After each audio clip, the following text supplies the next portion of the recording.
Vous avez sûrement déjà entendu l'expression vendre son âme au diable, mais que cela signifie-t-il réellement? Est-ce juste une expression ou est-ce un mécanisme bien réel qui agit dans l'ombre, surtout dans l'industrie du divertissement? Aujourd'hui, nous allons explorer un sujet que peu osent aborder. Comment certaines stars, consciemment ou non, deviennent des instruments pour influencer nos esprits, et comment le concept de vendre son âme dépasse la simple métaphore. Dans son sens classique, vendre son âme au diable signifie changer sa vérité intérieure, ses valeurs ou son essence pour obtenir quelque chose de matériel ou de pouvoir dans le monde physique.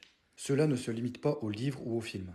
Dans la vraie vie, cela peut se manifester par le fait de sacrifier ses valeurs, ses convictions profondes ou sa liberté intérieure pour atteindre la célébrité, l'argent ou la reconnaissance. Et le plus troublant, certaines personnes le font sans même s'en rendre compte, en suivant les codes du succès et en acceptant des compromis invisibles qui les éloignent de leur vérité intérieure.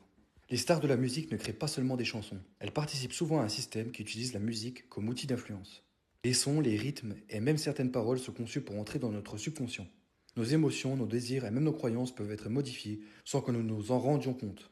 Ce n'est pas forcément une conspiration fantastique, c'est une méthode psychologique subtile. La musique amplifie des émotions, répète des idées et conditionne l'auditeur à certains comportements ou attitudes. Et pour que cela fonctionne, l'artiste doit parfois accepter de produire des œuvres qui vont à l'encontre de ses propres valeurs, consciemment ou non. C'est ici que l'expression vendre son âme prend tout son sens. Les célébrités deviennent des symboles, elles représentent des idéaux, des modes de vie, des émotions.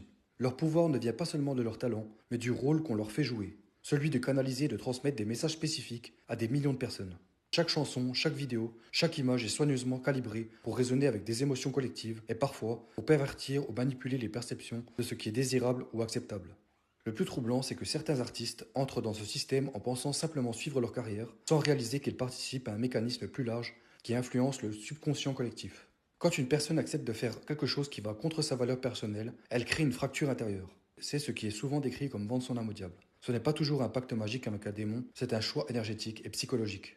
Accepter de se déconnecter de sa vérité pour atteindre un but extérieur.